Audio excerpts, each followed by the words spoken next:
गोविंद कृष्ण विठ्ठला, वेणुगोपाल कृष्ण विठ्ठला. गोविंद कृष्ण विठ्ठला, वेणुगोपाल कृष्ण विठ्ठला.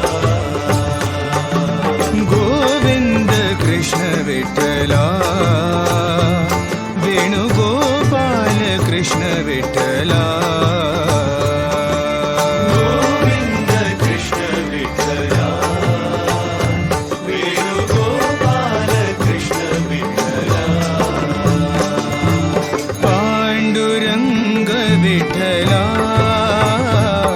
जय पंढरीनाथ विठ्ठला. पांडुरंग विठ्ठला, जय पंढरीनाथ विठ्ठला. पांडुरंग विठ्ठला, जय पंढरीनाथ विठ्ठला.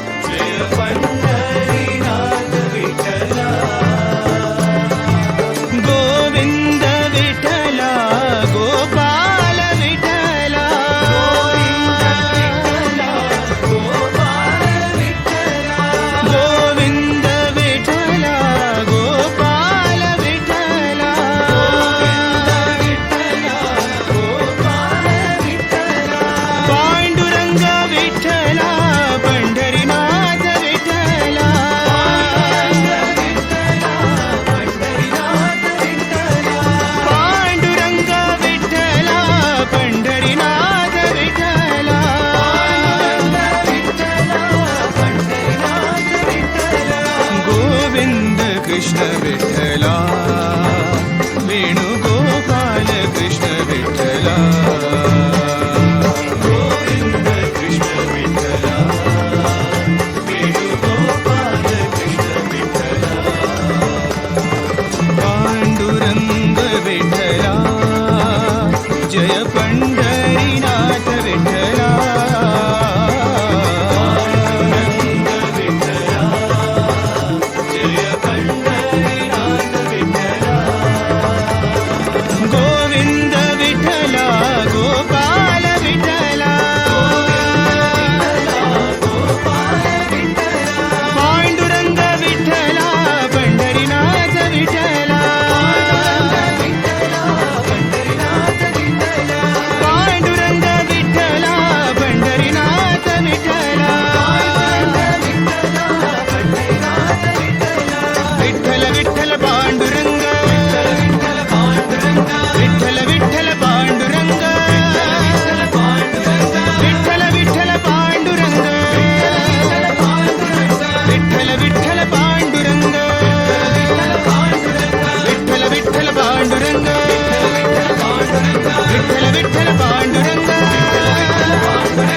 गोविंद कृष्ण विठ्ठला,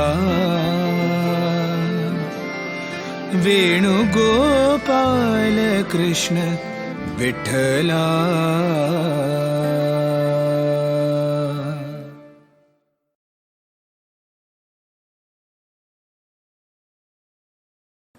शुक्लांबरधरं विष्णुं शशिवर्णं चतुर्भुजं प्रसन्नवदनं ध्यायेत् सर्वविघ्नोपशान्तये. वक्रतुण्डमहाकाय सूर्यकोटिसमप्रभ निर्विघ्नं कुरु मे देव सर्वकार्येषु सर्वदा. हृदाकाशे सदा भान्तं शान्तम् आनन्दरूपिणं ज्ञानभानुम् अहं वन्दे सद्गुरुं सत्यसायिनं.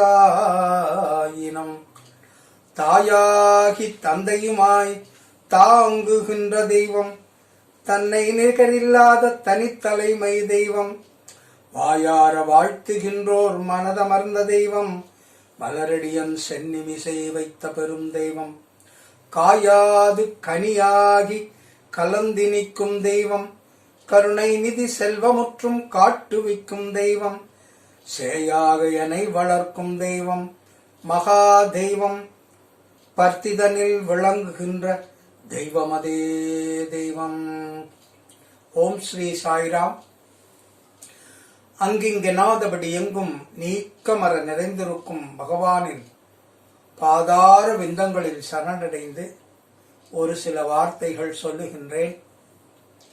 பகவானின் அமுதத் துளிகளை அவர் கொடுத்த ஆக்ஞையின்படி ஒவ்வொன்றாக நாம் பார்த்து கொண்டிருக்கிறோம். இன்றைக்கு சுவாமியினுடைய இன்னொரு அற்புதமான மொழியை உங்கள் முன் சொல்வதற்கு விழைகின்றேன். இன்றைக்கு சுவாமி கொடுத்த மெசேஜ் என்ன அப்படின்னா, if the root is education, then the fruit is virtue. அதாவது கல்வி வேறாக கொள்ளப்பட்டால் விளைகின்ற பழம் நல்லொழுக்கம் ஆகும். சுவாமி என்ன சொல்ல வர்றார் அப்படின்னா, எஜுகேஷன் அப்படின்னு ஒரு ஒரு ஒரு ஒரு சாதனையை நாம் ஒரு காரியத்தை நம்ம செஞ்சோம் அப்படின்னா நல்லொழுக்கம் வந்தாலொழிய அது கல்வி என்று கருதப்பட மாட்டாது. அதைத்தான் ஒரு ஒரு அழகான ஒரு உருவகப்படுத்தி இந்த பழமொழியை சொல்றார். நம்ம ஒரு படித்தவன் அப்படின்னு நம்ம சொல்லிக்கிறோம், சொசைட்டியில் சொல்லணும், அல்லது சமுதாயம் நம்மளை ஏற்றுக்கொள்ள வேண்டும் என்றால் படித்த கல்வியினால் நமக்கு நல் ஒழுக்கம் அமைந்திருக்க வேண்டும் அப்படிங்கிறது தான் இன்றைய செய்தி. வழக்கம் போல சாய் அவதாரம், 3 அவதாரம், அதில் ஷீரடி அவதாரம், பர்த்தி அவதாரம், அதில் இருக்கிற 2 விஷயங்களையும் நம்ம பார்க்கலாம். ஷீரடி சமஸ்தானம், பகவான் சிவன் மட்டும் ஷீரடியில் இருந்து பத்ரியில அவதரித்து ஷீரடியில தன்னுடைய தர்ம பரிபாலனத்தை செஞ்சார். அந்த ஷீரடி தர்பார்ல தினம் தினம் மக்களுக்கு அவர்களுக்கு வேண்டுகின்ற, அவர்களுக்கு தெரியாத, அவர்களுக்கு தேவைப்படுகின்ற விஷயங்கள் அனைத்தையும் பாபா அவர் ஒரு சர்வாந்தர் யாமியா செஞ்சுட்டு இருந்தார். ஒரு வைத்தியமாகட்டும், மக்களுக்கு இடையே இருக்கின்ற மனஸ்தாபமாகட்டும், லௌகீக காரியங்களிலிருந்து தெய்வீக காரியங்கள் வரைக்கும் அந்த ஊரை வழிநடத்துகின்ற அதை சுற்றி இருக்கின்ற சமஸ்தானங்களை வழிநடத்துகின்ற சத்குருவாக பாபா இருந்தார். ஷீரடியில ஒரு பெரிய கல்யாணம் அப்பதான் 1 மாசத்துக்கு முன்னாடி நடந்திருந்தது. சலீம், நசரத் அப்படிங்கிற 2 பேருக்கு கல்யாணம் நடந்தது. சலீம் அந்த ஷீரடியை சேர்ந்தவன், ஓரளவு நன்றாக படித்தவர். அவனுக்கு வெளியிலேருந்து பொண்ணு பார்த்து ஒரு அழகா ஒரு கல்யாணம் நடந்தது. அதுல இந்துக்களும் முஸ்லீம்களும் பெருமாறியான விகிதத்தில் கலந்து கொண்டு ரொம்ப ஒரு வீட்டு கல்யாணம், ஒரே மத கல்யாணம் போல எல்லாரும் இந்த தம்பதிகளை வாழ்த்தினார்கள். இந்த நஸ்ரத் பக்கத்துல இருக்கிற டிஸ்ட்ரிக்ட்லேருந்து வந்த பொண்ணு நன்னா படிச்சிருக்கா. சுவாமி சாமிகிட்ட ஆசீர்வாதம் வாங்கிட்டு போய் அவர்கள் வாழ்க்கையை தொடங்குகின்றார்கள். இது இந்த கதைக்குடைய முன்னோடி. அன்னைக்கு சுவாமி அந்த பர்டிகுலர் டே என்ன பண்றாரு அப்படின்னா, தன்னுடைய வழக்கமான வேலைகளை செய்துவிட்டு மசூதி மாயை சுத்தம் பண்றது, அப்புறம் துணிக்கு தேவையான எரிபொருள்களை எல்லாம் எடுத்து அதை ரெடி பண்ணி வச்சுட்டு 3 பானைகளிலும் சுத்தமான குடி தண்ணீரை எடுத்து ரெடி பண்ணி வரவாடு கொடுக்கறதுக்கு அந்த கைங்கரியத்துக்கு அதை ரெடி பண்ணி வச்சுட்டு ஒரு ஒரு முனைப்பாக ஒரு தோட்டத்துல வேலை பார்த்துட்டு இருக்கார். என்ன தொல்லேண்டி தோட்டத்துல ஒரு வேலை பார்த்துட்டு இருக்காரு. என்ன வேலை அப்படின்னா, பதியல் போடுதல் முறையில ஒரு தாய் செடியிலேருந்து ஒரு பக்கத்துல ஒரு சின்ன செடியை அந்த களையை உள்ள உருவாக்கி பதியன் போட்டிருந்தார். இன்னைக்கு அதுலேருந்து தளிர் விட்டு வந்த உடனே அதை தாய் செடியிலிருந்து பிரித்து அதை ஒரு தனியாக செடியாக அதை சரி பண்ணிட்டு இருந்தார். அப்ப மசூதி மாய் வாசல்ல நிழலாடுறது. பாபா ஏதோ ஒரு காரியம் பண்ணிட்டு இருக்கா அப்படின்ட்டு வந்தவர்கள் அமைதியாக அதை கவனித்துக் கொண்டிருக்கிறார்கள். சுவாமியே நம்மளை பார்த்து கூப்பிடுவார் அப்படின்னு நினைக்கிறாங்க. ஆனா சுவாமி இந்த தோட்ட வேலையில ரொம்ப முனைப்பா இருந்து அந்த செடியை கட் பண்ணி தாய் செடியிலேருந்து அதை எடுத்து இன்னொரு இடத்துல பிரதானமா ஒரு எதுக்குழி தோண்டி அதுல வச்சு தண்ணீர் ஊற்றி சரி பண்ணிட்டு இருந்தார். உடனே அவர் வந்தவர்கள் பார்த்தா அந்த புதுமண தம்பதிகள் தம்பதி சமேதராக அவங்க பாபாவை பார்க்க வந்திருக்காங்க. ஒரு 5-6 நிமிடம் ஆச்சு. அவங்களுக்கு பொறுமை இழந்து, சாயி சாயி எங்களை பார்க்க கூடாதா, நாங்க உங்களுக்காக தான் வெயிட் பண்றோம் அப்படின்ன உடனே சுவாமி சிரிக்கிறார். வந்தது பார்த்தேன், இந்த விஷயத்தை இந்த வேலையை செய்து விட்டு வருகிறேன் அப்படின்னு சொல்லி அந்த செடியினுடைய வேலைகளை எல்லாம் முடிச்சுட்டு உள்ள வரார். உள்ள வாங்கும் அப்படின்னு கூட்டின்னு போய் தன்னுடைய ஸ்தானத்துல குரு ஸ்தானத்துல உட்கார்றார். 2 பேரும் பகவானை அடிபணிந்து சாயி அப்படின்னு தன்னுடைய முகமதிய வழக்கப்படி ஒவ்வொருவராக பகவானுடைய வலது கையை தொட்டு முத்தமிட்டு வணங்குகின்றார்கள். வணங்கின பிறகு 2 பேரும் அமர்கின்றார். சுவாமி உட்கார சொல்றார். என்ன விஷயம், எப்படி இருக்கீங்க அப்படின்னும் பொழுது பார்த்தால் பொல பொல பொல பொலன்னு அந்த குழந்தை பொண்ணு நஸ்ரத் புது மணப்பெண் கண்ணில் தண்ணீரோட உட்காந்துருக்கா. கண்ணீரோட படித்த பெண், ரொம்ப நல்ல ஞானம் உள்ள பெண். அது 1 மாசத்துக்குள்ளே வந்திருக்கார். உடனே அந்த சலீமை ஒரு கேள்விக்குறியோட பார்க்கும்போது சலீம் சொல்றான், சுவாமி நீங்க கல்யாணத்தும் போது எங்களை ஆசீர்வாதம் பண்ணீங்க, நன்னா ஒருத்தரை புரிஞ்சுண்டு இந்த மாதிரி நன்னா வாழ்க்கை நடத்தணும்னா, ஆனா அந்த மாதிரி என்னால செய்ய முடியல. வந்ததுலேருந்தே ஒரு சோகமா இருந்தா, எவ்வளவோ நான் அவளை உற்சாகப்படுத்தணும்னு நினைச்சா கூட அவ அந்த குழந்தை என் ஒய்ஃப் நிம்மதியாவே இல்லை, எப்ப பாரு அழுதுன்னு இருக்கா. என்னுடைய முயற்சியில நான் தோற்றுட்டேன். அதனாலதான் நாங்க 2 பேரும் அவளை கூட்டின்னு நான் உங்ககிட்ட வந்தேன் அப்படின்னு அவனும் கொஞ்சம் கண் கலங்கறான். சுவாமி அமைதியா இருக்கார். 2 பேரும் இப்ப அவன் குறைய சொல்லிட்டான். இந்த மணப்பெண் புது மணப்பெண் விசும்பின்னு இருக்கா. சுவாமி ஒரு 5 நிமிஷம் அப்படியே அமைதியா இருக்கார். அமைதியா இருந்த பிறகு திடீர்னு பேச ஆரம்பிக்கிறார். பொதுவா ஆரம்பிக்கிற மாதிரி தோன்றது. பெண்களுக்கு 2 விதமான வாழ்க்கைகள் இருக்கு. ஒரு வாழ்க்கை தந்தை வீட்டுல சகோதர சகோதரிகளோட தந்தையோட இருக்கிற ஒரு வாழ்க்கை. அது ஒரு இளவரசி மாதிரி இருக்கிற இடம். சுதந்திரமாக உரிமையோடு அண்ணன் தம்பிகளிடம், தங்கைகளிடம், அக்காமார்களிடம், தந்தையிடம் உரிமையாக எல்லாவற்றையும் கேட்டு பெற்று சந்தோஷமா இருக்கிற ஒரு வாழ்க்கை. அது ஒரு மனைவி அப்படிங்கிற ஸ்தானம் அப்படிங்கிறது இன்னொரு குடும்பத்திற்கு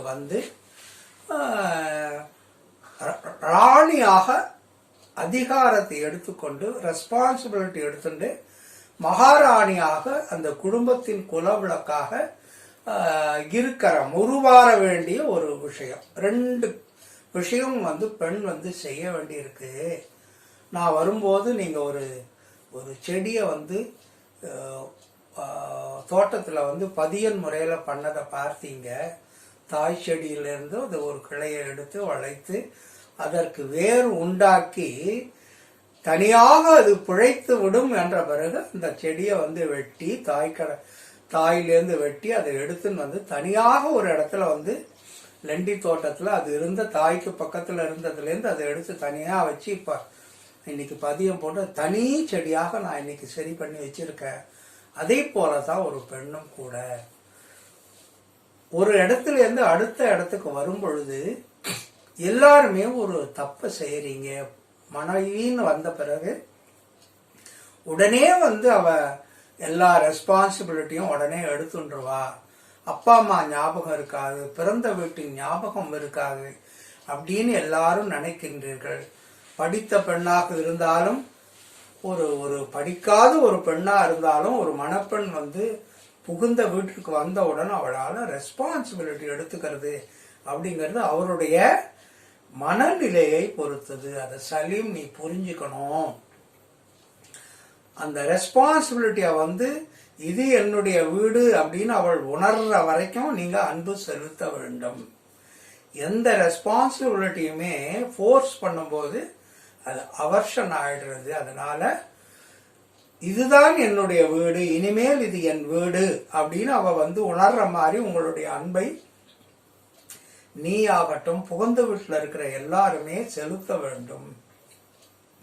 அப்படி செலுத்திய பின்புதான் அவளுக்கு வந்து ஓ இதுவும் என்னுடைய வீடு, இதற்கு நான் தான் தலைவி, நான் தான் இதை கட்டி காக்கணும் அப்படின்பா. அப்படி வந்த பிறகு மனம் மாறி அந்த ரெஸ்பான்சிபிலிட்டியை பெண் எடுத்துக்கொண்ட பிறகும் கூட பிறந்த வீட்டின் ஞாபகமும் குறிப்பாக அவ அப்பா அம்மாவோட ஒரு அன்பும் ஆதரவும் வந்து அவ மறந்துடுவா அப்படின்னு நீங்க எதிர்பார்க்க கூடாது. அதனால அந்த மாதிரி அந்த உணர்வுகளை புரியாத போதுதான் இப்படி வருது அப்படின்னு உடனே இப்ப அந்த பொண்ணுக்கு கொஞ்சம் சிரிப்பு வருது, கொஞ்சம் சமாதானம் ஆகுது. ஆமாம் பாபா, ஆமாம் ஆமா சலீமுக்கு சொல்லுங்க அப்படிங்கிறார். உடனே சுவாமி வந்து அழகா சொன்ன, அம்மா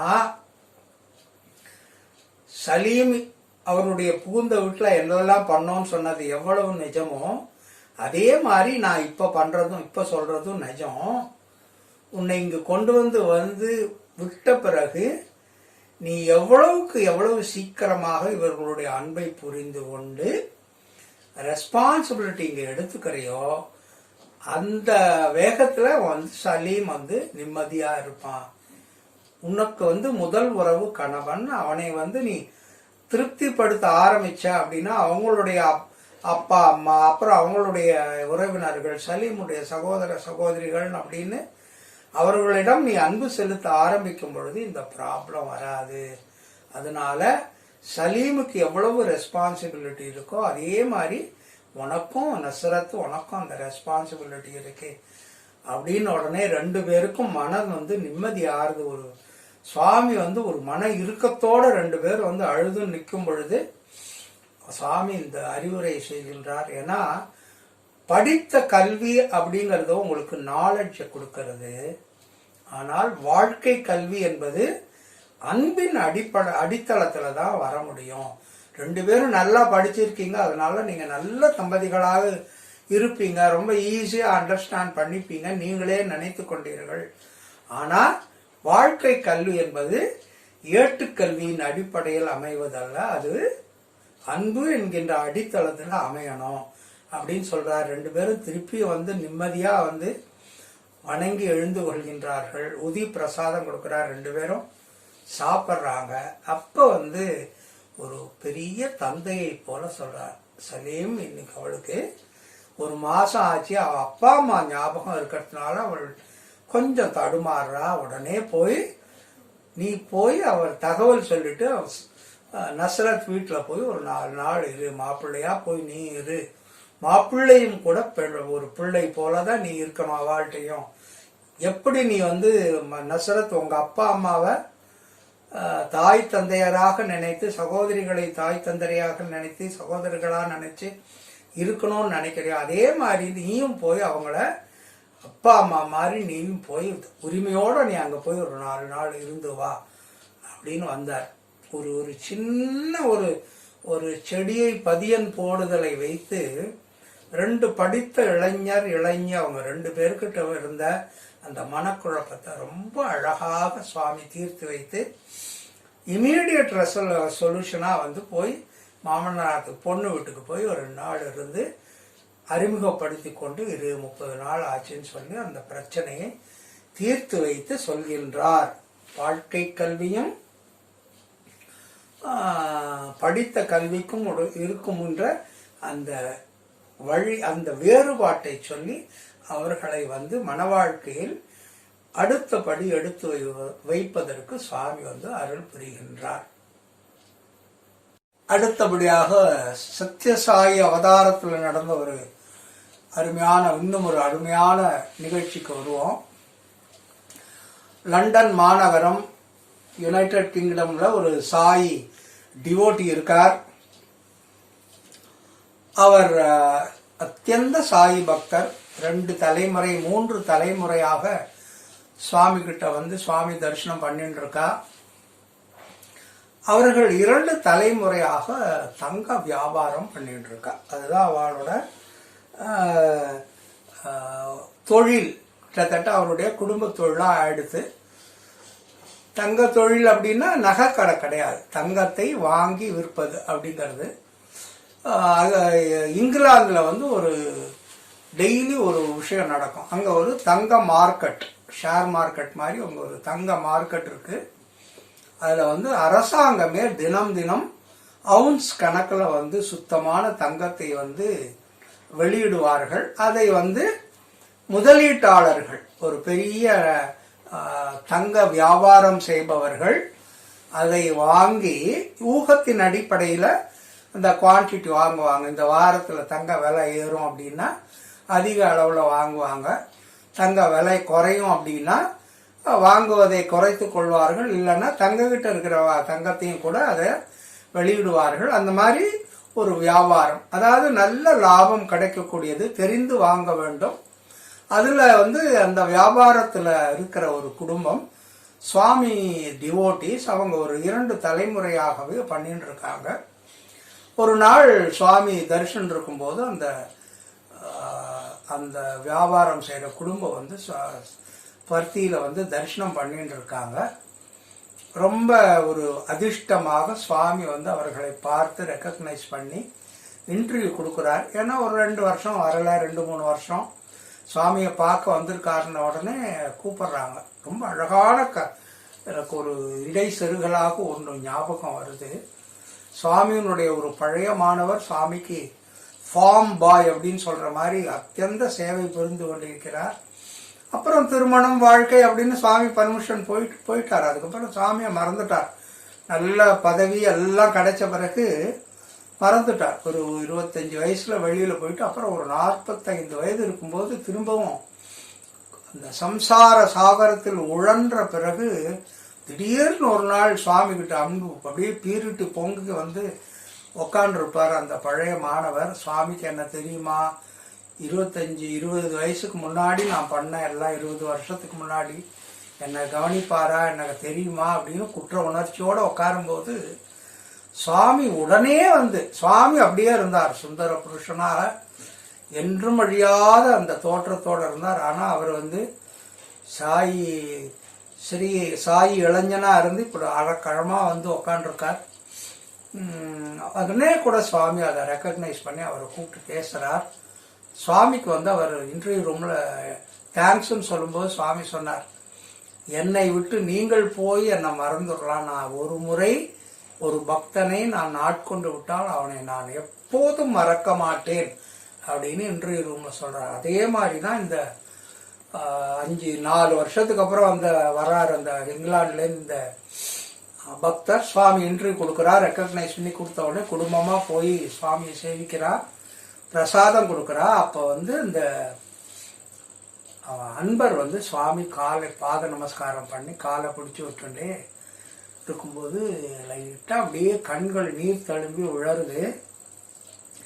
என்னப்பா உனக்கு குறை, தங்க வியாபாரம் தான் பண்றேன் அப்படி. இல்லை சுவாமி, ஒரு 4-5 வருஷமா வந்து வியாபாரம் சரியில்லை, இது வரைக்கும் இருந்த லாபமெல்லாம் வைப்பப் ஆயிடுமான்னு தெரியல, எனக்கு வேற தொழில் தெரியாது, லாபமெல்லாம் போய் ரொம்ப நஷ்டம் அடைஞ்சிருவேனோ அப்படின்னு எனக்கு பயமா இருக்கு, நீங்க தான் எனக்கு ஹெல்ப் பண்ணணும் அப்படிங்கிறார். சுவாமி முதல்ல அதை கண்டுக்கல, இதெல்லாம் வாழ்க்கையில சகஜம் அப்படி இப்படிங்கிறார். ஆனா ரொம்ப முனைப்பாக உண்மையிலேயே வந்து இது ஒரு பெரிய ப்ராப்ளம் அப்படிங்கிறத வந்து சுவாமி கிட்ட அவர் மீண்டும் எடுத்து சொல்லும் பொழுது சுவாமி கடைசியா ஒண்ணு சொல்றார். ஆக்சுவலா அவரே வந்து தாத்தா அப்பா வேலை பார்த்து அந்த தொழிலை முனைப்பா செஞ்சு இப்ப இருக்கிற பையன் சுவாமி பாலயோகா ஸ்டூடெண்ட் தான் அவர் கூட. அவர் வந்து அதற்கான படிப்பு கல்வி தகுதியெல்லாம் நல்லா படிச்சிருக்கார். ட்ரேடிங்கு, அப்புறம் அந்த MBA எல்லாம் ஒரு நல்ல முதுகலை பட்டம் வந்து யூகேலேயே படிச்சுட்டு தான் இருக்கார் அவர். அத்தனை கல்வி தகுதிகள் இருந்து வந்து இந்த நஷ்டமடைய தொடங்கி இருக்க அந்த தொழில். என்னால முடியல அப்படின்னு சுவாமி காலில் விழும்போது சுவாமி சொல்ற, ஆல்ரைட், நான் வந்து அந்த வியாபாரத்தை பார்த்துக்கிறதுக்கு உனக்கு வழி சொல்றேன். ரொம்ப ரேர் இந்த இன்சிடென்ட் எல்லாம் வந்து சர்வீஸ் பண்ணும் பொழுது அவங்க வரும்போது கேட்டு தெரிந்து கொள்கின்ற இன்சிடென்ட், சுவாமி எப்படி ஒரு மல்டி டைமென்ஷனல் ஒரு ஆம்னி பிரசன்ஸ் அப்படின்னா இது மாதிரி கதைகளை கேட்கும்போது தான் சுவாமியினுடைய மகத்துவம் நமக்கு வந்து புரியும், அதனுடைய ஆழம். அதாவது ஒரு ஒரு ஆணி வேர்லேருந்து எத்தனை கலைகளாக, ஆணி வேரும் சுவாமி, கலைகளாக இருப்பது கூட சுவாமி அப்படிங்கிறது அப்பதான் புரியுறது நமக்கு. இந்த சர்வீஸ் போறோம் அப்படின்னா அந்த அன்பர்களோட அனுபவங்களை கேட்கும்போது தான் நமக்கு தெரியுது சுவாமி எப்படி மல்டி டைமென்ஷன்ல வந்து ஆப்ரேட் பண்றாருன்னு. அதே மாதிரி தான் அவர் சொன்ன உடனே சுவாமி ஒரு போடுறார், ஆல்ரைட், நான் வந்து உனக்கு வந்து அருள் புரிகின்றேன், இன்னிலேருந்து நீ போ, தைரியமா தொழில் இறங்கு, டெய்லி உன்னுடைய பிரச்சனையை எனக்கு காத்தால சொல்லு, சொன்ன பிறகு நான் சொல்ற மாதிரி நடந்துக்கணும், no question should be asked, உன்னுடைய அறிவை வச்சு என்கிட்ட வாதம் பண்ணாம நான் சொல்றதை கேளு அப்படிங்கிறது தான் சாராம்சம். அவர் ஒத்துக்கிறார். ஏன்னா எதை தின்னால் பித்தம் பிழையும் அப்படிங்கிற பழமொழி மாதிரி இருக்கு அவருக்கு. ஏன்னா 4 வருஷம் ட்ரை பண்ணிட்டார், தன்னுடைய கல்வி தகுதி, அனுபவம், அப்பாவுனுடைய அனுபவம், தன்னுடைய கல்வி தகுதி எல்லாம் வச்சு முயற்சி பண்ணி பார்த்தும் வந்து தங்க தொழில் வந்து நஷ்டத்திலேருந்து தப்ப முடியல. உடனே போறார். போன பிறகு ஒரு புத்துணர்ச்சி வருது. ஏன்னா நம்மளாம் புட்டபர்த்தி போயிட்டு வந்தாலே நம்ம வந்து அப்படியே ஒரு பாதி பாபா மாதிரி தானே நம்ம வீட்டுக்கு வரோம். அதே மாதிரி அவரும் போனார். ரொம்ப புத்துணர்ச்சியா இருந்தது.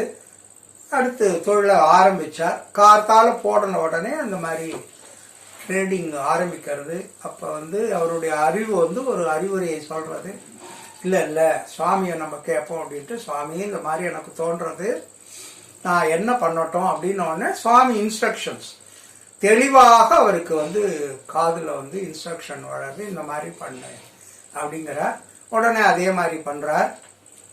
அன்னைக்கு வந்து லாபம் நஷ்டம் இல்லாம அவருக்கு ஓடுறது. இதே மாதிரி தொடர்ந்து ஒரு 40-45 நாட்கள் நடக்க நடக்க நடக்க ஒரு 40 நாள் முடிந்த பிறகு சிறிது சிறிதாக இந்த வியாபாரத்துல வந்து லாபம் வருது. கொஞ்சம் கொஞ்சமா லாபம் வருது. ஒரு 45 நாள் கடந்த பிறகு கணிசமான லாபம் வருது. அதுல அவர் குறிப்பிடும் போது சொன்னார், இந்த மாதிரி 1 லட்சம் ரூபாய் கொடுத்தா 1,30,000 ரூபாய்க்கு எனக்கு லாபம் ஒரு நாள்ல வர ஆரம்பிச்சு, என்னுடைய பழைய கடன்கள் 5 வருடத்துல இருந்த நஷ்டமெல்லாம் கொஞ்சம் கொஞ்சமா சரியாகி லாபம் பிளஸ்ல கொஞ்சம் கொஞ்சமா போச்சு அப்படிங்கிறார். அது அப்படியே போயிட்டு இருக்கு. அடுத்த 10 நாட்கள்ல நல்ல லாபம் வந்துட்டே இருக்கு.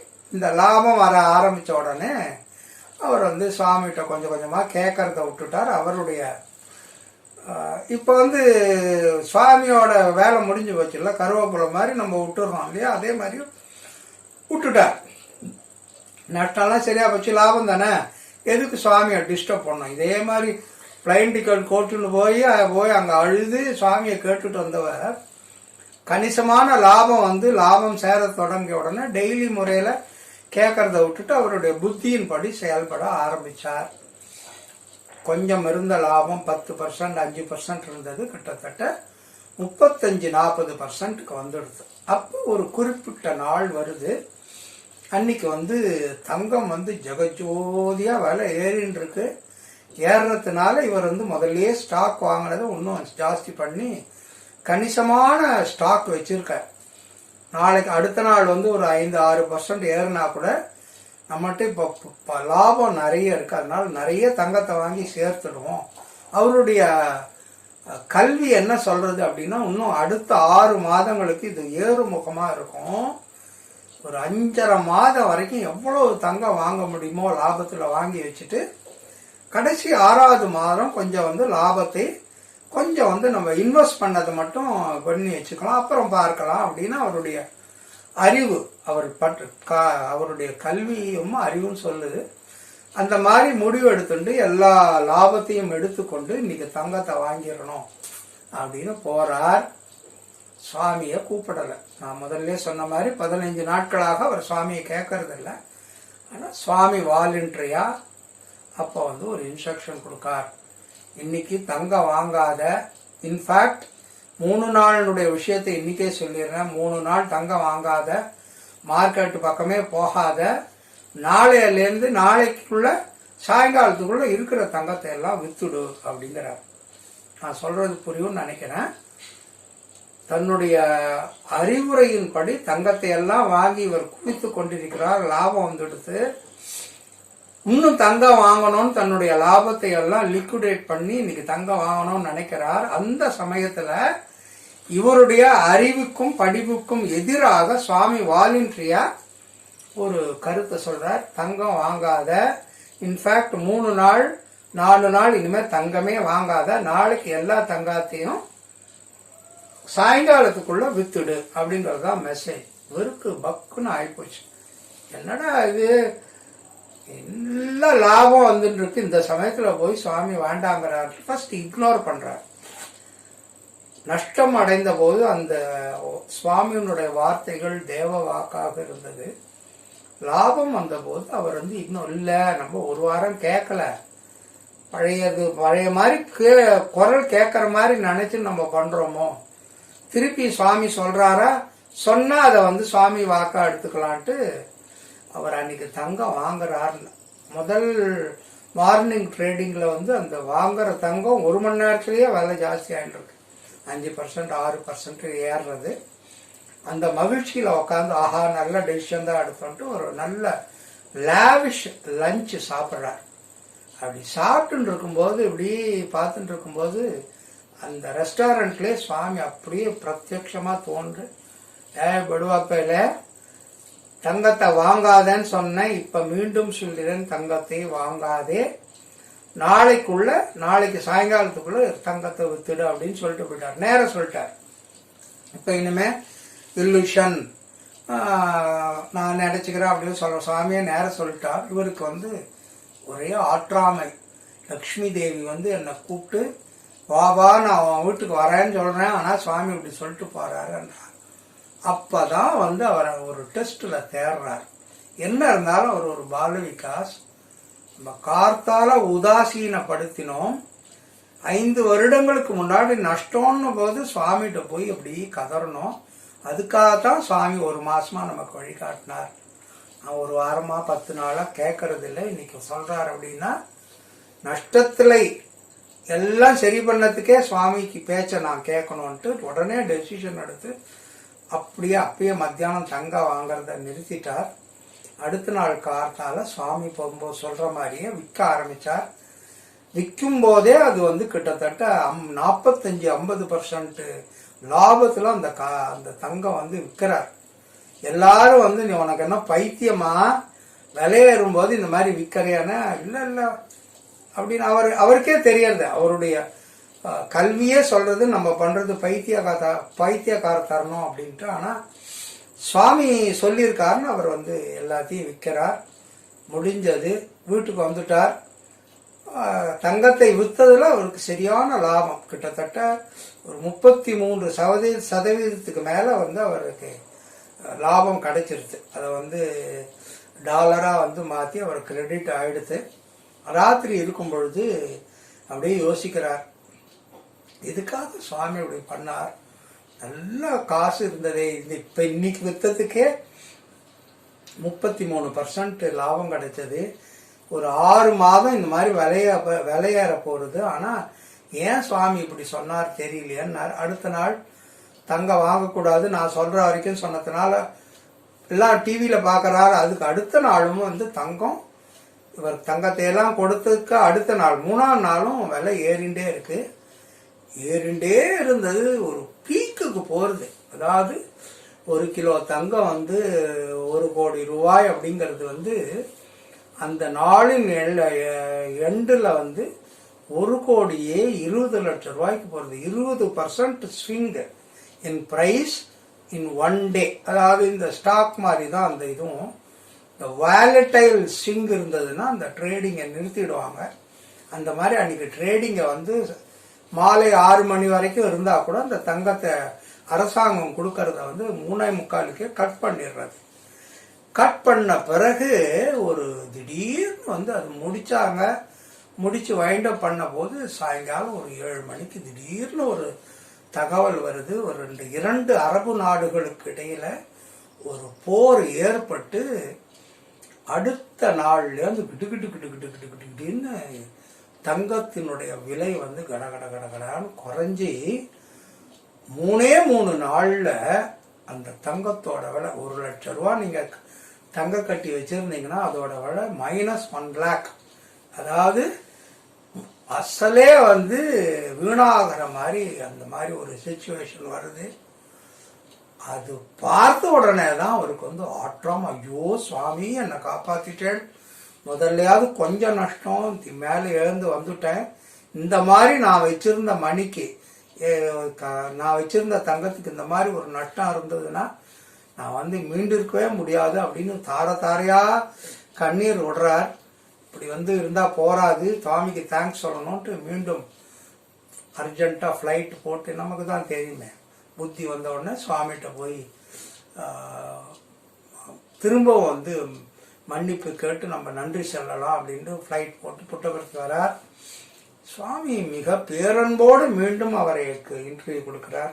இன்டர்வியூவில் காலை பிடிச்சுன்னு, சுவாமியே என்னை மன்னிக்கணும், நீங்கள் வந்து ஒரு கொஞ்சம் தப்பாக நடுவில் நடந்துட்டேன், தொடர்ந்து என்னை வந்து வழிகாட்டணும், நான் இனிமேல் அப்படி இருக்க மாட்டேன் அப்படின்னும் போது சுவாமி சொல்கிறார், வேண்டாம், என்னுடைய டெஸ்ட்டில் நீ தேறிட்ட, இனிமேல் நான் உனக்கு வந்து டெய்லி வந்து உனக்கு புத்தி சொல்லணும்னு அவசியம் இல்லை, எவ்வளவு தேவையோ அந்த பணத்தை செல்வத்தை நான் உனக்கு கொடுத்துருக்கேன், இன்னைக்கு இனிமேல் அதை ஒரு சின்ன ஒரு சிறிய தொழிலாக தொடர்ந்து செய், எல்லாருக்கும் தர்மம் பண்ணிட்டு நன்னாயிரு அப்படின்னு சொல்றார். அப்பதான் அவருக்கு புரியறது. அதாவது நம்முடைய கற்ற கல்வியை விட ஒரு பாலவிகாஸ்ல நாம் கற்றுக்கொண்ட அந்த ஒழுக்கம், குருவை அடிபணிய வேண்டும், பெரியவர்களுடைய பேச்சை கேட்கணும், சுவாமி பேச்சை கேட்கணும்னு அந்த நல்லொழுக்கம் தான் தன்னையும் தன்னுடைய குடும்பத்தையும் ஒரு பெரிய டிசாஸ்டர்லேருந்து காப்பாத்தினது அப்படிங்கிறது அவருக்கு புரிகிறது. தொடர்ந்து சுவாமியினுடைய சொந்த அனுபவங்கள். ஒரு 5 வருடங்கள் வந்து ப்ராஜெக்ட் என்ஜினியரா இன்ஸ்டலேஷன் ஆஃபீஸரா இருந்தேன். நான் வந்து எவ்வளவு இடத்த பார்த்தேனோ அத்தனை இடங்கள்லையும் வந்து சுவாமி எனக்கு கூட இருந்தார் அப்படிங்கிறதா இதை நினைத்து இந்த 5 நிமிடத்தில் அமுத துளிகள் எழுதும் பொழுதுதான் எனக்கு அதெல்லாம் வந்து ஞாபகம் வந்து ரெக்கார்ட் பண்ண முடியாது. இது வந்து என்ன அப்படின்னா, அன்றைய பாரத பிரதமனுடைய பாராளுமன்ற தொகுதி நந்தியால்னு பேரு. அந்த இடத்துல கிட்டத்தட்ட ஒரு 9 தாலுக்காக்கள் இருந்தது. ஒரு நாள் என்ன பண்ணாங்க, ஒரு மீட்டிங்ல வந்து பாரத பிரதமர் பேசும் பொழுது, இன்னும் 1 மாதத்துல இருக்கு இந்த நந்தியால்ல இருக்கிற எல்லா இடங்கள்லையும் டிவி ரிலே சென்டர்ஸ் வரும்னு அனௌன்ஸ் பண்ணிட்டாங்க. இந்த மாதிரி வரும்பொழுது உடனே ஐஎன்பி மினிஸ்ட்ரியிலேருந்து 1 மாசத்துல வந்து இந்த டிவி சென்டர்ல எல்லா இடத்துலையும் 9 தாலுக்காலையும் வரணும், அதை இனாகரேட் பண்ணணும் அப்படின்னு எங்களுக்கு தகவல் வந்தது. பாரத பிரதமர் தொகுதியில பண்ண வேண்டிய ஒரு வேலை. பொதுவாக ஒரு டிவி ரிலே சென்டரை வந்து உருவாக்கணும் அப்படின்னா அரசாங்கத்தில் கிட்டத்தட்ட 100 நாள் டைம் கொடுப்பாங்க. அதில் இந்த ஒர்க் ஸ்டடி, டைம் ஸ்டடி அதெல்லாம் பண்ணி எல்லா மெட்டீரியல் ரிசோர்ஸஸ் எல்லாத்தையும் ரெடியாக வச்சுட்டு போனோம் அப்படின்னா கிட்டத்தட்ட ஒரு 2 மாசத்துல அதை முடிச்சிடலாம். ஆனால் இன்னைக்கு வந்து இந்த மாதிரி பாரத பிரதமர் அனௌன்ஸ் பண்ணதுனால 30 நாட்களுக்குள்ள அதை முடிக்கணும். அதனால இந்த கிட்டலூர் அப்படிங்கிற ஒரு இடத்துல அந்த இடத்துல வர வேண்டிய டிவி சென்டரை வந்து எனக்கு வந்து அந்த பணியை கொடுத்துருந்தாங்க. ஏன்னா அப்ரோச் ரோடு இது கொஞ்சம் ரொம்ப இன்டீரியரான ஒரு இடம். அதனால சரி ஒரு சின்ன ப்ராப்ளம் வந்தால் கூட சால்வ் பண்ணி பண்ணணுங்கிறதுக்காக எனக்கு இந்த ப்ராஜெக்டை என்கிட்ட கொடுத்தாங்க. சரி வழக்கம் போல் நான் எந்த ப்ராஜெக்ட் போனாலும் சண்டே பஜனுக்கு போய் சுவாமி சுந்தரத்தில் சுவாமி தரிசனம் பண்ணி விபூதி பாக்கெட்டுகளை எடுத்து ஜோபில் போட்டுண்டு, ஏன்னா ஒவ்வொரு பாக்கெட்டும் எடுத்து வச்சிருப்பேன். டிரான்ஸ்மிட்டர் வந்து ஆன் பண்ணி போட்டோடனே அதில் ஒரு விபூதியை போட்டு அதில் யாருக்கும் தெரியாமல் அதில் உள்ள போடுறது. அப்படிதான் ஓடின்னு இருக்கு. எல்லாரும் நான் பெரிய என்ஜினியர் நினைக்கிறாங்க. பாதி நேரம் இந்த விபூதி தான் நமக்கு கை கொடுத்துருக்கு. அந்த மாதிரி அதெல்லாம் எடுத்துட்டு வழக்கம் போல அங்கே கிளம்பி போனேன். ஒரு டிவி சென்டர் அப்படின்னா அடிப்படை வசதிகள் சைட்ல சரி பண்ணணும். அடுத்தது வந்து அந்த டவர், டிவி டவரை வந்து நிர்மாணிக்கணும். அதுக்கப்புறம் வந்து இந்த ப்ரோக்ராம்ஸ் எல்லாம் வாங்கி சேட்டலைட்லேருந்து வாங்கி டிரான்ஸ்மிட்டருக்கு அனுப்புறதுக்கு ஒரு செட் ஆஃப் எக்யூப்மெண்ட் அதை இன்ஸ்டால் பண்ணணும். அப்புறமா டிரான்ஸ்மிட்டரை இன்ஸ்டால் பண்ணி இந்த ப்ரோக்ராமை ரிசீவ் பண்ணி திருப்பி ரிலே பண்ணணும், அப்புறம் டெஸ்ட் பண்ணணும். இந்த மாதிரி ஒரு 4 முக்கியமான பணிகள். இதெல்லாம் வந்து மெட்டீரியல் இதெல்லாம் ஒரு 4-5 ப்ராஜெக்ட் பண்ணதுனால எனக்கு ஒரு ஒரு ஒரு அழகான ஒரு இந்த மாதிரி இதெல்லாம் பண்ணோம்னா டக்குன்னு முடியுன்ற மாதிரி இந்த ஒர்க் ஸ்டடி பண்ணி அழகாக வந்து மெட்டீரியல்லாம் எடுத்துன்னு போய் அது அழகாக பண்ணிகிட்டே இருந்தேன். ரொம்ப ஈஸியாக ஒரு 27 நாளில் முடிச்சிட்டேன். 30 நாளுக்குள்ளே முடிக்கணும் போது ஒரு நாள் வரத்துக்கு ட்ராவல் டைம். ஸோ 27 நாளில் அதை முடிச்சுட்டு டார்கெட் டேட்டுக்கு முன்னாடி அந்த சைட் ரெடியாக எடுத்தேன். ஆனால் அந்த இனாகரேஷன் வந்து குறித்த தேதியில் நடக்கலை. ஏன்னா மற்ற சைட் ரெடி ஆகலை. அப்புறம் அதை வந்து இன்னொரு மாதம் தள்ளி வச்சுட்டாங்கன்னு வச்சுக்கோங்க. அது வந்து இது கதை இல்லை. எதுக்குடா டிபார்ட்மெண்ட்டை பற்றி அவன் பேசின்னு இருக்கான் அப்படின்னு உங்களுக்கு தோணும். அதில் ஒரு அழகான ஒரு சம்பவம் நடந்தது.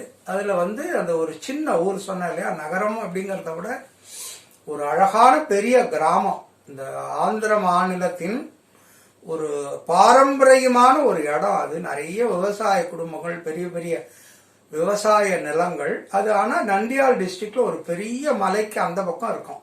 அப்ரோச்சிங் அந்த கிட்டலூருங்கிற இடத்துக்கு போகிறது அப்ரோச்சிங்கே கஷ்டம். ஒரு பெரிய மலைப்பாதையை தாண்டி தான் அந்த இடத்துக்கு வரணும், அந்த நந்தியால் டிஸ்ட்ரிக்ட்ல. அந்த மாதிரி இருந்த இடம்.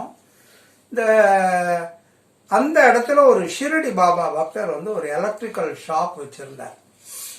முன்னமே சொன்ன மாதிரி எசென்ஷியல் ஐட்டத்தோட வந்தேன். ஆனால் இந்த எலக்ட்ரிக்கல் ஐட்டம்ஸ் வந்து அவர் ஒருத்தர் தான் கடை வச்சிருந்தார். ஒரு அன்பு கூர்ந்து அவர் என்ன பண்ணார், இந்த இங்கே டிவி ஸ்டேஷன் வருதுங்கிறதுனால நிறைய சாமான்களை வந்து இன்ஸ்டலேஷனுக்கு வாங்கிப்போம். அரசாங்கத்தில் வந்து ஒரு கேஷ் கொடுத்து 500 ரூபாய்க்கு மேலே எந்த சாமானும் வாங்க முடியாது அந்த காலத்தில். அதுக்கு மேலே போச்சுனாலே டெண்டர் போட்டு தான் வாங்கணும். அந்த மாதிரி ஒரு நிறைய நடைமுறை சிக்கல்கள் இருக்கு. அதனால என்ன பண்ண, அவருடைய அக்கௌண்ட் நம்பர் வாங்கி ஒரு கன்சாலிடேட்டடாக வந்து அவர்கிட்ட மெட்டீரியல் வாங்கி டைரக்டாக வந்து அவருக்கு கிரெடிட் பண்ணிட்டு இருந்தோம். கிட்டத்தட்ட 1 லட்சம் ரூபாய்க்கு வந்து அவர்கிட்ட சாமான் வாங்கி ப்ராஜெக்டும் முடிஞ்சது, அவருக்கும் வந்து வியாபாரம் முடிந்தது. சரி, இனாகரேஷன் இல்லை அப்படின்னு உடனே சென்னைக்கு கிளம்பலாம் அப்படின்ட்டு பஸ்ஸு தான், அந்த ட்ரெயின் கிடையாது. ஸோ ட்ரெயினே கிடையாது அங்கே. ஸோ பஸ்ஸில் ஏறி அமர்ந்திருக்கும் போது வேகமாக வந்து இந்த ஓனர் வந்தார். பஸ்ஸு கிளம்புற நேரத்தில், சார் ரொம்ப வணக்கம், உங்களை பார்க்க முடியல, அதான் இப்போ வந்து நீங்கள் கிளம்பிட்டீங்கன்னாங்க, அதான் வந்தேன் அப்படின்னு. என்ன சொல்லுங்கள் சார் அப்படின்னு உடனே, சார் இந்த மாதிரி ஒரு சின்ன கிராமம், எனக்கு வருஷத்துக்கே 2 லட்சம் ரூபா தான் எனக்கு வந்து வியாபாரம் ஆகும். அதில் வர்ற லாபம் தான் எனக்கு இந்த கடையில். ஆனால் இந்த 1 மாதத்துலேயே நீங்கள் 1 லட்சம் ரூபாய்க்கு மேலே நீங்கள் வந்து வியாபாரம் பண்ணிட்டீங்க அப்படின்னு. உடனே நான் எதுவும் பணம் வரலன்னு சொல்லி எல்லாம் கிரெடிட் பண்ண சொல்லிட்டேனே, இந்த நேரமே உங்களுக்கு கிரெடிட். ஆமாம் சார், பணமெல்லாம் வந்துச்சு, அதை பற்றி நான் ஒன்றும் குறை சொல்லலை. பொதுவாக வந்து இந்த மாதிரி ஒரு பெரிய வியாபாரம் பண்ணியிருக்கீங்க, உங்களை அப்படியே அனுப்புறது எனக்கு கஷ்டமாக இருக்குது, அதனால் ஒரு 10% உங்களுக்கு கமிஷன் கொடுக்கலாம் அப்படின்னு நினச்சி தான் வந்தேன். எனக்கு தூக்கி வாரி போட்டது. என்னடா இந்த மாதிரி சொல்கிற சுவாமி, ஐயோ அப்படிலாம் பேசாதீங்க, இந்த மாதிரி வந்து அரசாங்கத்தில் பண்ணுறது தவறு, நீங்கள் இந்த மாதிரி வெகுளியாக வந்து என்கிட்ட சொன்ன மாதிரி யார்கிட்டையும் சொல்லாதீங்க, நான் உங்ககிட்ட ஃபேவர் பண்ணணும்னு உங்கள்கிட்ட வாங்கல, உங்கள் கடை ஒன்று தான் இந்த ஊரில் இருக்குது, அதையும் கூட விதிமுறைகளின்படி டெம்பரரி அட்வான்ஸ்னு ரைஸ் பண்ணி அதை வாங்கி உங்களுக்கு நேராக கிரெடிட் பண்ணிட்டேன், அதனால் அந்த மாதிரிலாம் ஒன்றும் இல்லை அப்படின்னு. இல்லை சார், இது என்னுடைய ஒரு வருஷத்தில் பாதி வருஷத்தில் லாபம் எனக்கு இப்பயே கிடைச்சிருது, உங்களை அப்படியே விட்டா எனக்கு நிம்மதி இருக்காது, ஆச்சா போச்சான்னாரு. இல்லை சார் அப்படிலாம் பண்ணாதீங்கோ அப்படின்னு. அட்லீஸ்ட் வந்து ஒரு 5%, 2%, 3% வாங்கிக்கோன்னாரு. எனக்கு அப்போ கொஞ்சம் கடுமையாக, சார் இந்த மாதிரி தொல்லை பண்ணாதீங்க அப்படின்னு சொல்லிட்டேன். அதோடு அந்த கான்வர்சேஷன் முடிஞ்சு விட்டது. பஸ்ஸில் ஏறினா அப்படியே பஸ் கிளம்பி போயிடுது. மெட்ராஸ் வந்த பிறகு காலை விடிகாலத்தால் 5:30 மணிக்கு வந்துடுது. உடனே தூக்கம் கரெக்டாக எழுந்து இறங்கி போனால் உடனே ஏமண்டின்னு குரல் கேட்டது. திரும்பி பார்த்தா கண்டக்டர் வந்து, இருங்க சார், வஸ்தான்னு என்னன்னாரு. கையில், சார் உங்கள் லக்கேஜெலாம் விட்டு போகிறீங்கன்னாரு. என் லக்கேஜ் ஒன்றும் இல்லை, ஒரு பேக்கும் இந்த ஷோல்டர் பேக்கும் பையன் தான், வேறு ஒன்றும் இல்லை. இல்லை சார் அப்படின்ட்டு இது ஒரு எடுக்கிறார். நீட்டமாக ஒரு பார்சல், சின்னதாக ஒரு பார்க்கும்போதே தெரிஞ்ச ஒரு 2 டியூப்லைட் ஃபிட்டிங்கு ஒரு ஃபேன் அது கொடுத்து இது உங்களுது தான் சார், இது எந்த இல்லவே இல்லை, நீங்கள் தப்பாக சொல்கிறீங்கன்னா சார் எனக்கு தெரியும் சார், அந்த ஓனர் கொடுத்தாரு சார், வேண்டான்னு சொல்லுவார், இருந்தாலும் வற்புறுத்தி கொடுத்துருங்க அப்படின்னா, இல்லைப்பா எனக்கு வேண்டாம், நான் ஏற்கனவே சொல்லிட்டேன் இது வேண்டாம் அப்படின்னு. உடனே இல்லை சார், அவர் என்னுடைய உறவினர், இதை கொடுக்காம வந்தான்னா உன்கிட்ட பேச மாட்டேன்னு சொன்னார் சார் அப்படின்னு டப்புன்னு அதை வந்து ரோட்டில் வச்சுட்டு டக்குன்னு வண்டியை விசில் எடுத்துன்னு வண்டியை கிளம்பின்னு போயிட்டாங்க. எனக்கு ஒரே வருத்தமாக போச்சு, என்னமா இப்படி ஒரு தர்ம சங்கடமாக இருக்குது அப்படின்னா, அவர் திருப்பும் போது சார் இது ஷிரடி பாபா பிரசாதம் அப்படின்னு சொன்னார் சார் அப்படின்னாரு. எனக்கு வழி தெரியல. அன்றைய காலகட்டத்தில் வந்து அதனுடைய மொத்த மதிப்பு வந்து 500 ரூபா.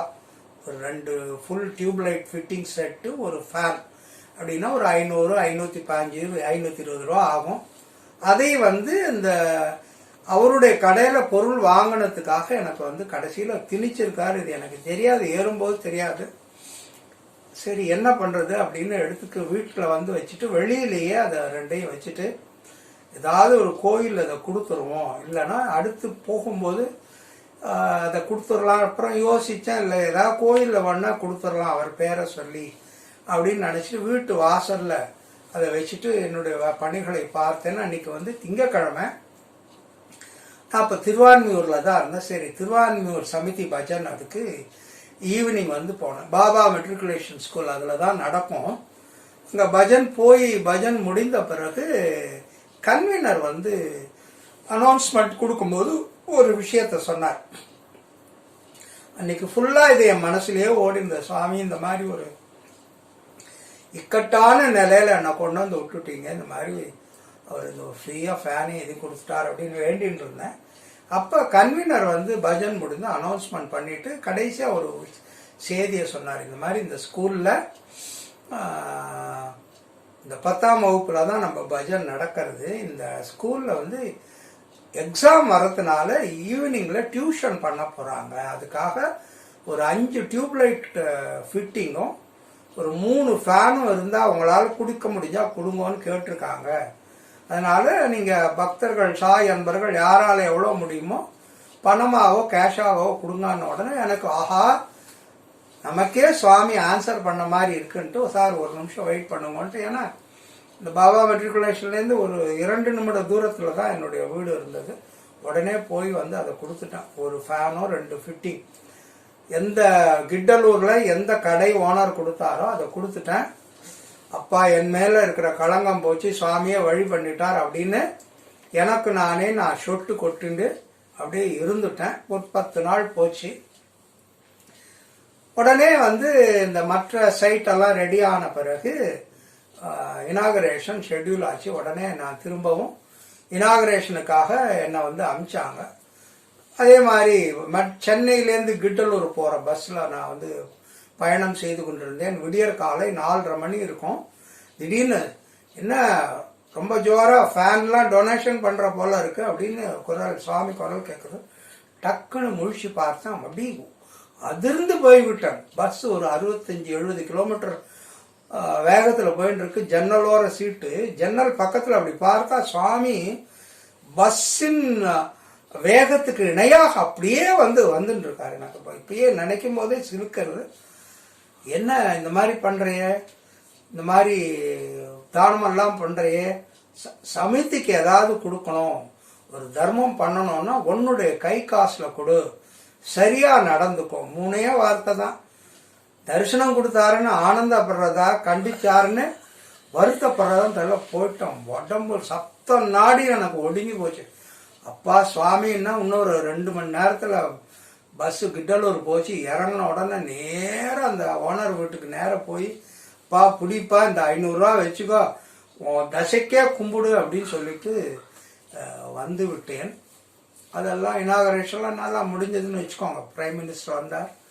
ஒரு பெரிய ஒரு ப்ராஜெக்டை முடிச்சேன்னு எனக்கு பாராட்டு கிடைச்சது. அந்த நிகழ்ச்சிகளை வந்து அசை போட்டு கொண்டிருந்தேன். இன்ஃபேக்ட் இன்னைக்கு வந்து அமுத துளிகள் 5 நிமிடத்தில் அமுத துளிகள் இன்னைக்கு எழுதும்போது தான் எனக்கு ஞாபகம் வந்தது. சுவாமி இதை ஞாபகப்படுத்தினார். சுவாமியினுடைய அகராதியில வந்து தர்மத்தை 95% கடைபிடிக்கிறேன், 90% கடைபிடிக்கிறேன் அப்படின்லாம் ஒன்றும் கிடையாது. 100% தர்மம். அதுலேருந்து ஒரு % குறைஞ்சா கூட அது வந்து தர்மம் கிடையாது.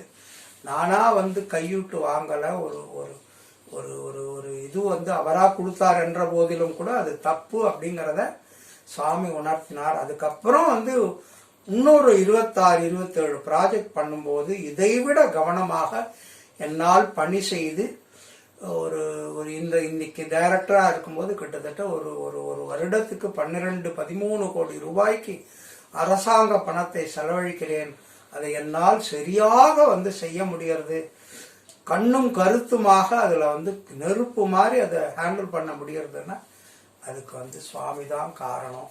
ஏன்னா சுவாமி வந்து இந்த கல்வி தகுதியை ஒன்றை மட்டும் வச்சு சொல்லலை. என்ன அழகான சேயிங் பாருங்க.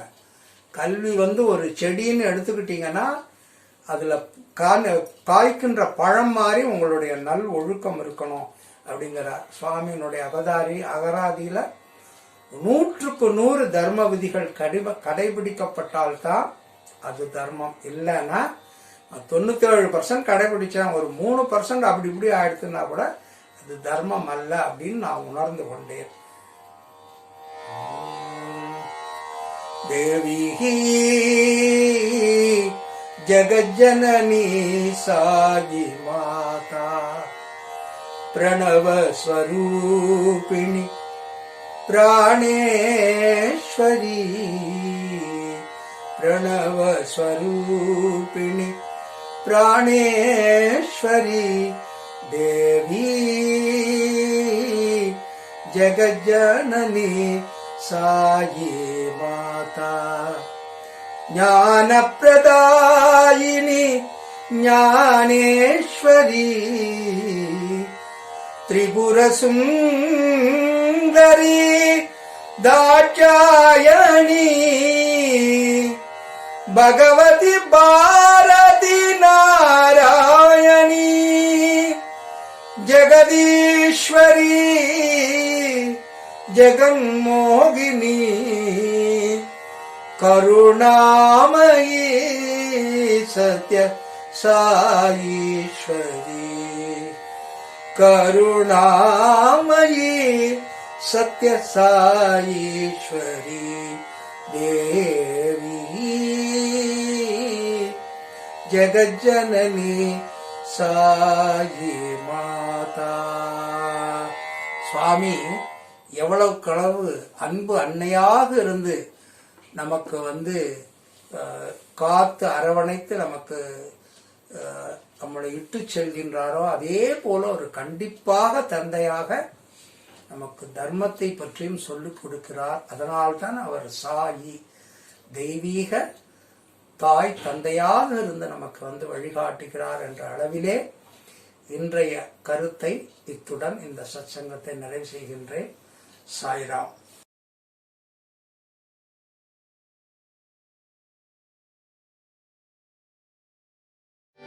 समस्त लोका सुखिनो भवन्तु समस्त लोका सुखिनो भवन्तु समस्त लोका सुखिनो भवन्तु।